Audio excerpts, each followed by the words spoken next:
Our next presenter, real dear friend of mine. I've known him for many years. I first read his book, Crazy Busy, and it changed my life and how I thought about technology and about the world. Overwork, overstretched, and about to snap, strategies for coping in a world gone as an ADD. Ned has been on Oprah multiple times. Every talk show, Dr. Phil, you name it. Good Morning America. He's awesome. He's sold more books on the subject of ADD, ADHD than any psychiatrist, any author alive. His treatment protocols are used in clinics all over the world. I constantly meet people that tell me, he changed my life. He saved my life. My kids, were completely, we were lost. We didn't know what to do until we came across Ned and his work. He's a Harvard-trained psychiatrist, New York Times best-selling author. He is considered the world's leading authority on ADD, ADHD. He's been featured on, like I said, Oprah, Dr. Oz, 2020, Good Morning America, New York Times, Newsweek, Time Magazine. He's going to talk about the mind of the entrepreneur, what we love, what to watch out for. He spoke last year, blew people away. Everything that I hear him talk about is applicable. And I think most of you in your achievement, many of you are just absolutely, you think you're batshit crazy, and many of you are. Gary Halbert used to say the world advances on the backs of its neurotics. And I think there's a lot of truth to that. But he knows what to do and how to take the entrepreneurial mind and help make it more effective and certainly have a much better, deeper belief and understanding of yourself. And so it's with great pleasure that I introduce my dear friend, Mr. Dr. Edward Hallowell. You can call him Ned. Thank you, Joe. Thank you. Thank you so much. Yep. Well, what a spectacular group. And thank you, Joe. Let's give it up for Joe and Eunice. And, he pretends to be such a cynic and a wise guy. But in fact, Joe is probably the most generous person I've ever met, and certainly one of the most creative. And just what he's doing here, it's artistry. He's an artist of connecting people, particularly weird and different people. And he's able to bring people together who have enormous egos or tiny egos. He's able to bring people together who otherwise wouldn't get along and help them to get along. And he and his group, I think, are doing the work that the world really needs right now. All about creating connection, particularly high-powered connection that will benefit the world. The world is in not a wonderful condition in many ways, and yet it's saturated with abundance, as Peter says, in other ways. And Joe and all of you are the ones who are going to usher in the abundance and minimize the damage and destruction. So I'm honored and pleased to join you today and truly feel the greatest thing I'll get out of today is just absorbing the energy that you all have filled this room with.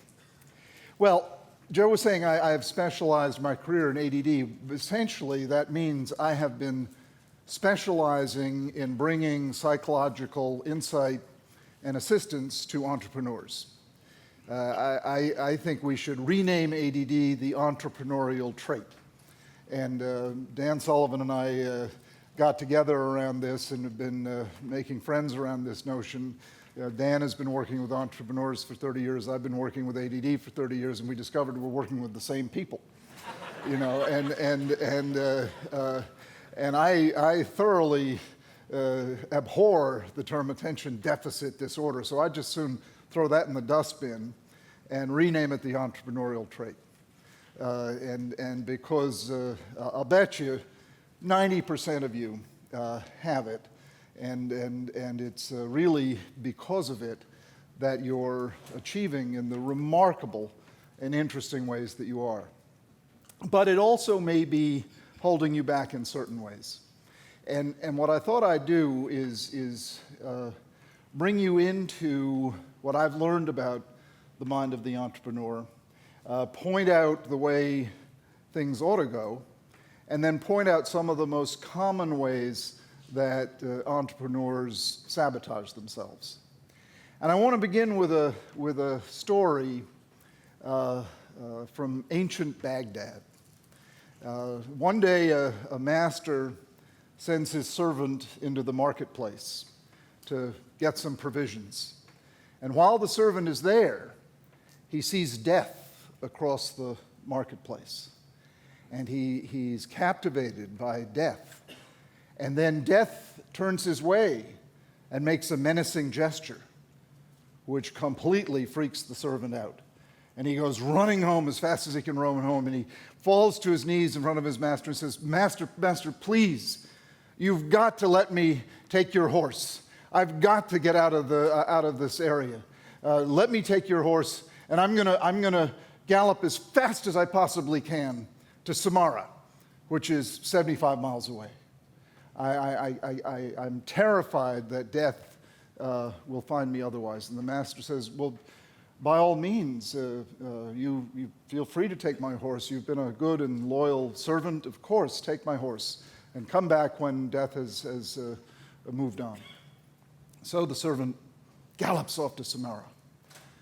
But the master is curious, and so he goes to the marketplace to see what he can see. And he looks around, and sure enough, he sees death. Well, he's brave, and he walks up to death. Says, I understand you saw my servant. And death says, yes. And the master says, and I understand you made a menacing gesture toward my servant. Why did you do that? And death said, oh, that was not a menacing gesture. It was simply a gesture of alarm and surprise. I didn't expect to see him here because I have an appointment with him tonight in Samara. And it is amazing to me how many people I encounter in my life, as well as my work, who are galloping as fast as they can in precisely the wrong direction, believing that they're heading toward their salvation, when in fact they're heading toward their destruction.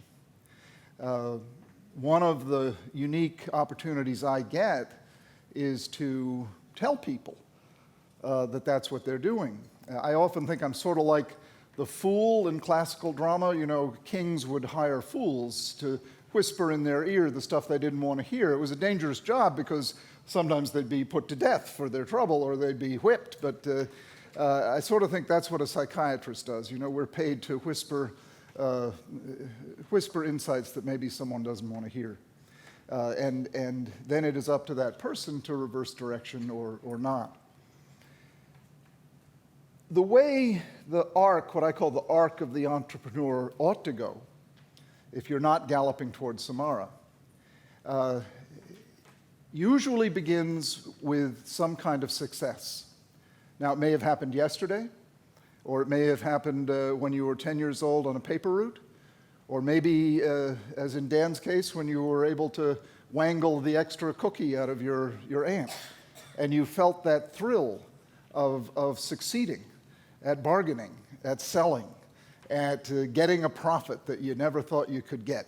And you feel that rush, that excitement, which is so much more than just the cookie or just the fee, the rush of I can make something grow. I can make something happen. And I did it by my wits. I didn't follow some instruction manual. And you get hooked. And then most entrepreneurs, from that success comes a dream. And they imagine a conglomerate. They imagine asteroids. They imagine, they dream big. It's in entrepreneurs' DNA. They dream very big. And then the next step, which is what separates them from the cynics and the realists, they take it seriously.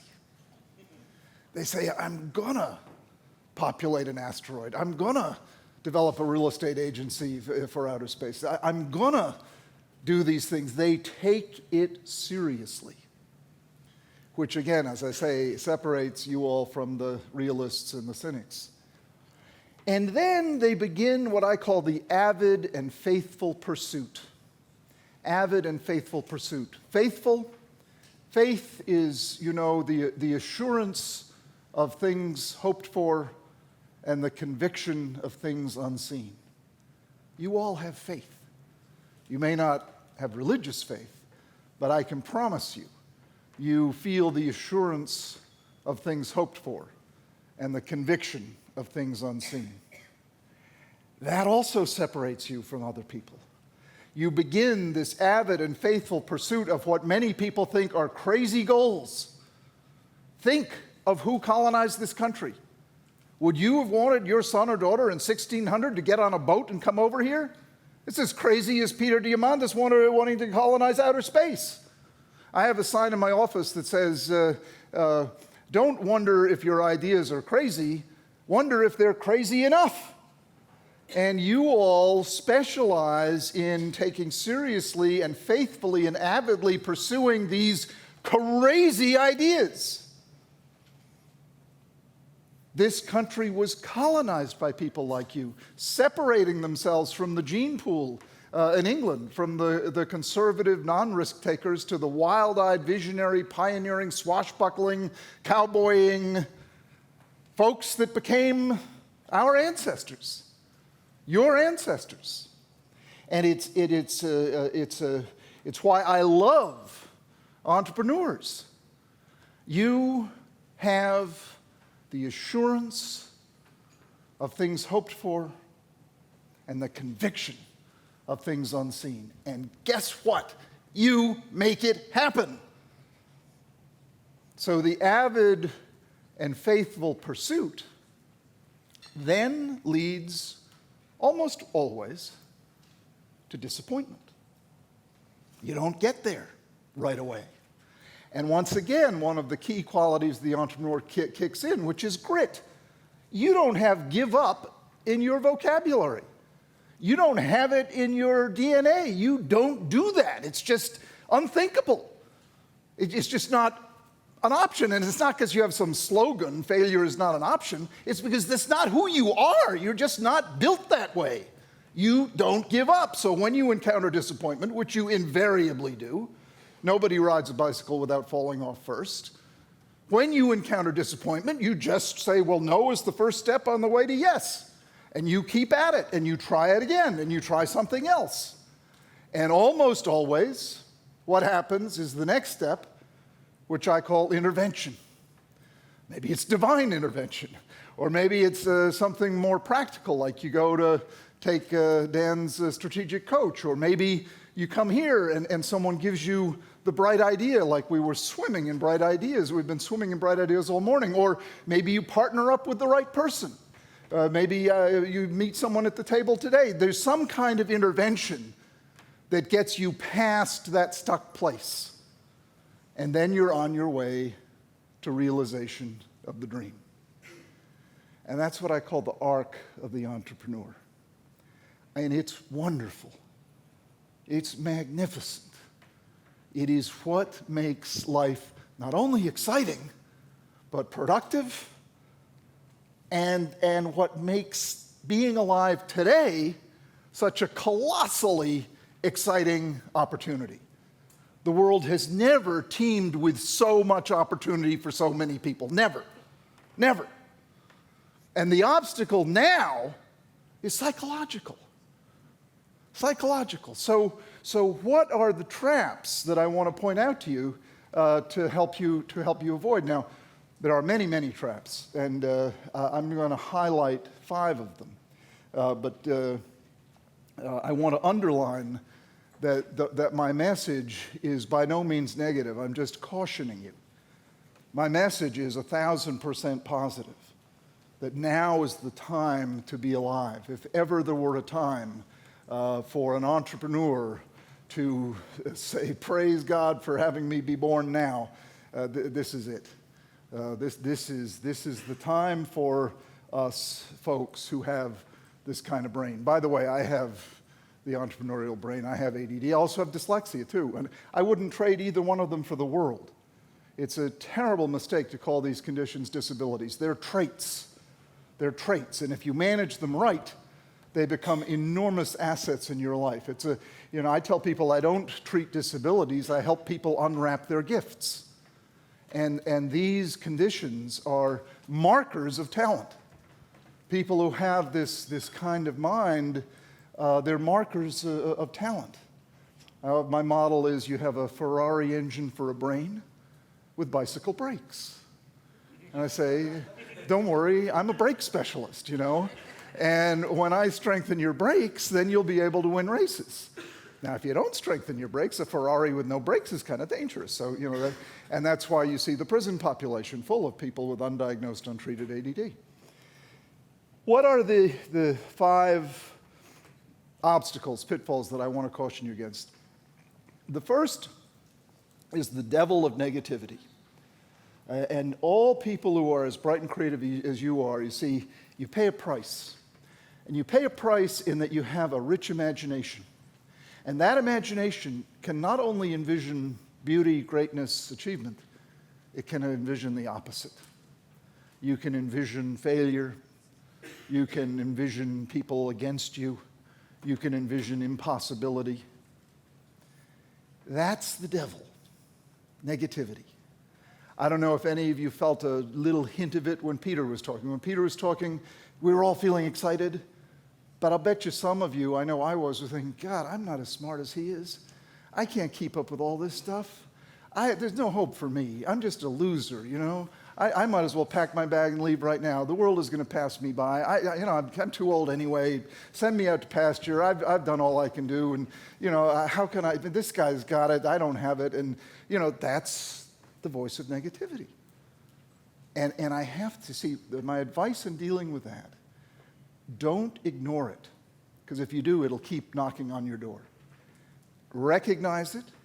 And then subject it to rational observation. So what I said to myself as I was listening to Peter, I said, Peter doesn't want you to feel that way. He wants you to feel inspired.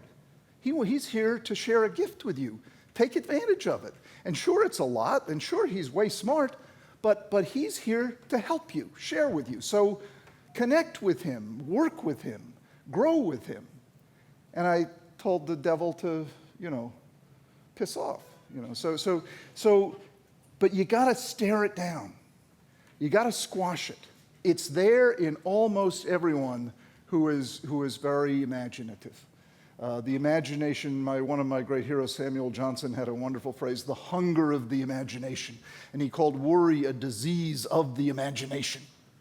And when you start worrying and getting into these negative places, it's that disease it's the imagination turning against itself. And starting to poison and soil the best parts of you and your life.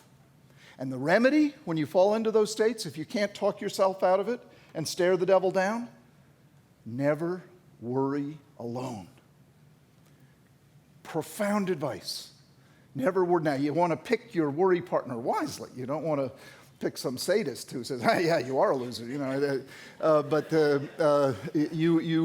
Because the minute you connect with someone else, the minute you partner up, the 2 key variables in worry go away.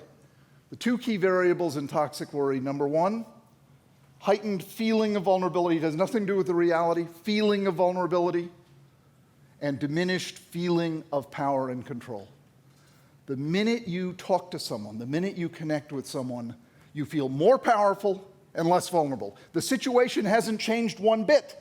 The reality hasn't changed one bit. You're just suddenly, instantly better able to deal with it. A good analogy is if you're in a big dark room alone in a warehouse. You feel afraid, paranoid, scared. If you're in a big dark warehouse with someone, you laugh and giggle. You know, you're not afraid. And this is one of the fundamental facts of life. One of the fundamental facts of life is that we, in danger and distress, need each other. We need to connect. And one of my fears about modern life is what I call the modern paradox. We have super connected electronically in ways that have changed the world for the better magnificently. But we've been disconnecting interpersonally. And that's why your coming together here is so important. That's why you really couldn't do this conference virtually. Or you could do it, but it wouldn't have nearly the impact. We really need each other. We need the human moment, not just the electronic moment. The electronic moment is great, change the world. But don't think we can dispense with the human moment. We need that. particularly in dealing with negativity, in dealing with toxic worry, in dealing with these states that are very common amongst highly talented people that can absolutely sabotage you if you're not careful, because in those states you make bad decisions. You back away from opportunities, you use drugs, you get into trouble. Okay, the next pitfall I'd like to point out is, again, all these are two-edged swords. They're paradoxes, but it's the flip side of one of your greatest strengths. One of your greatest strengths is your enthusiasm and curiosity. You are naturally enthusiastic. You are naturally curious. But guess what? You can become the victim of your own enthusiasm. You can overcommit. You can lose focus. You can have so many good ideas that you're not able to nourish and develop any one of them to its fullest. And you can have this chronic frustration of saying, gosh, I've got all these great ideas, I've got all these great contacts, I've got all these great resources, but my garden ain't growing.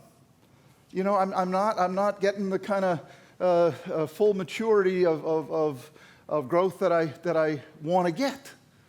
In other words, you have ADD, see. And I want to plant the seed in your mind to take this notion of ADD seriously. While it's not a disorder, it is a trait. And take seriously considering if you might have it. Because I can tell you there's no condition in all of medicine that can change a person's life more dramatically for the better than the diagnosis and treatment of adult ADD. It's remarkable how you can go a quantum level up. Not only in your professional life, by the way, in your personal life as well.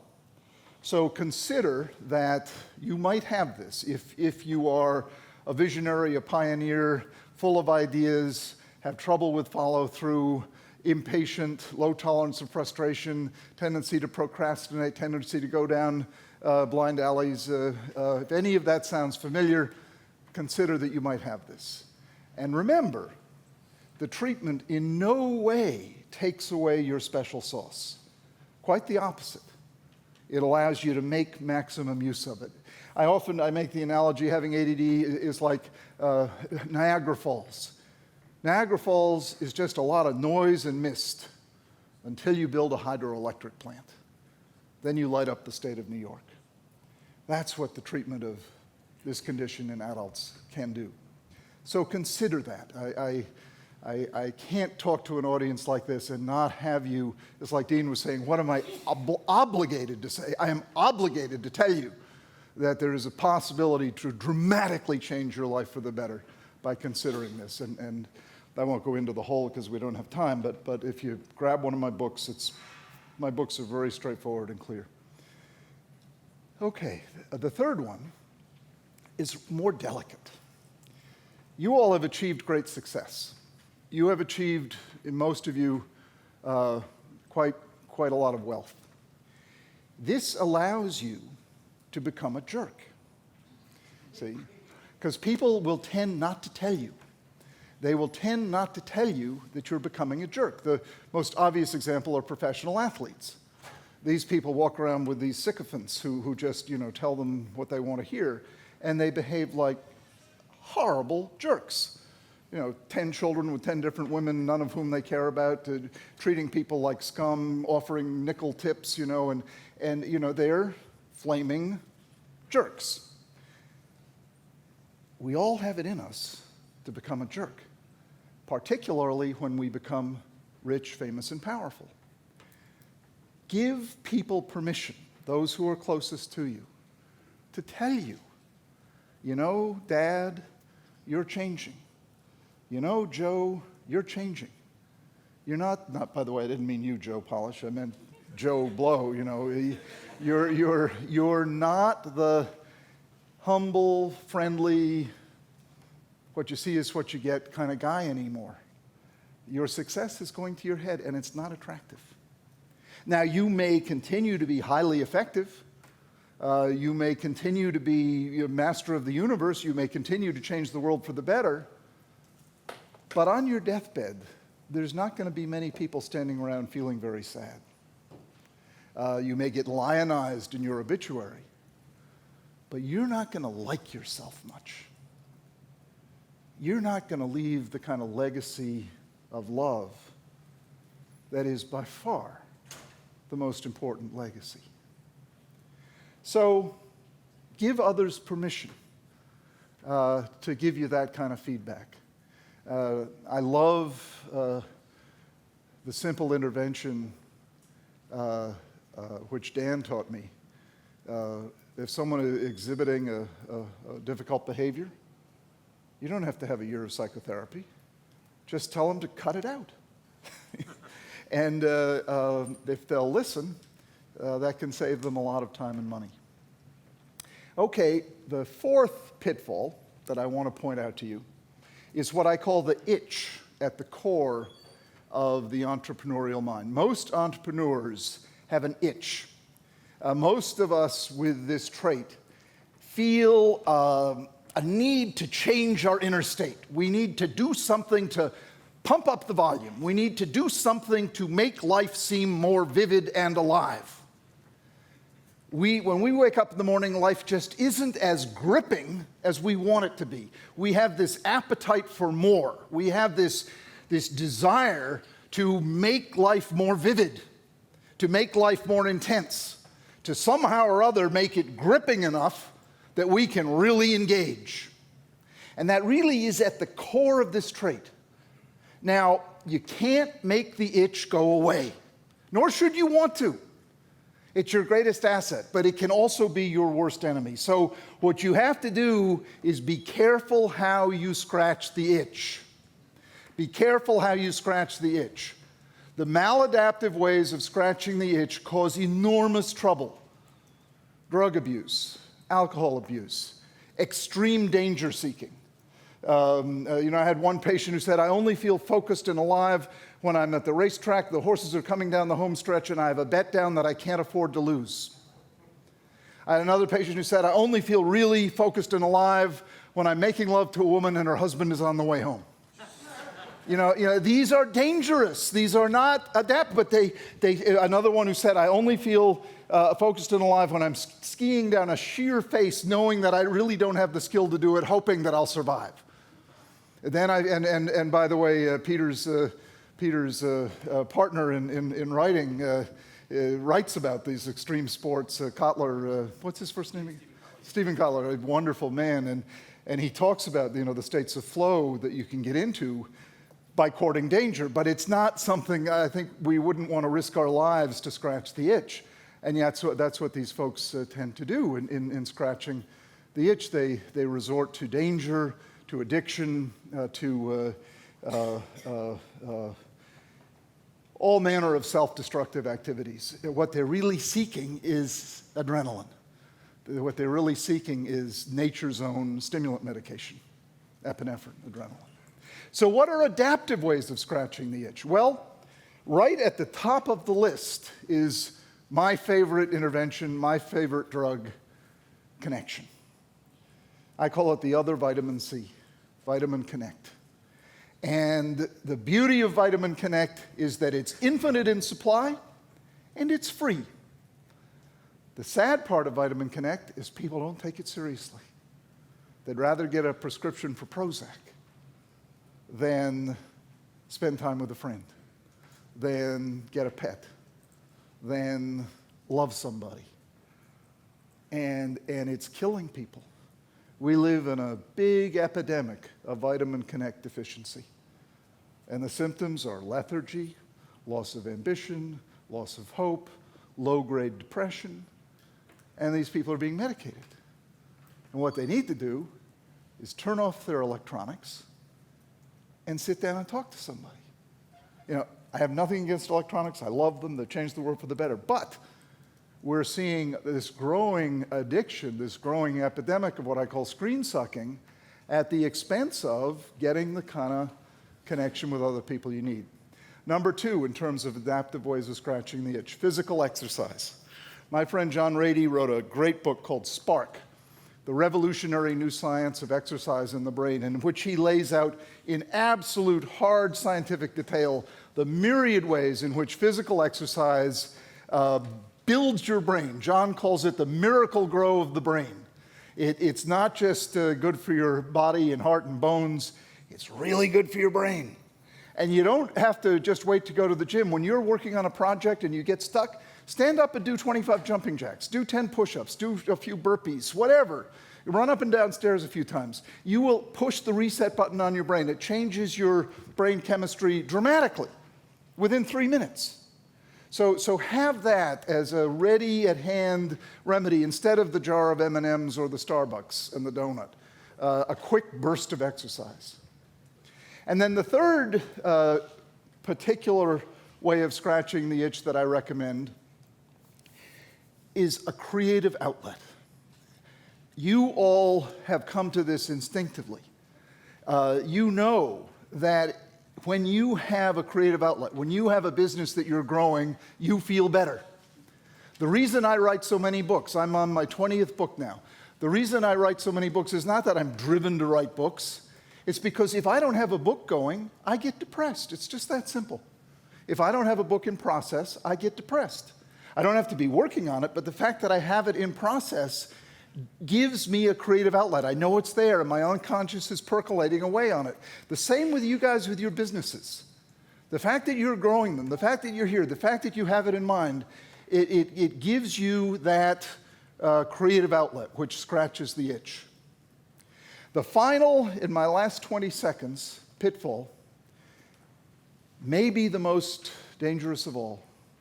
The failure to take seriously and develop your loving connections. All the studies on health, longevity, success, and happiness in life come back to the importance of one word: love. Take it seriously. Honor it. Nourish it. It will pay you back over and over again. Thank you.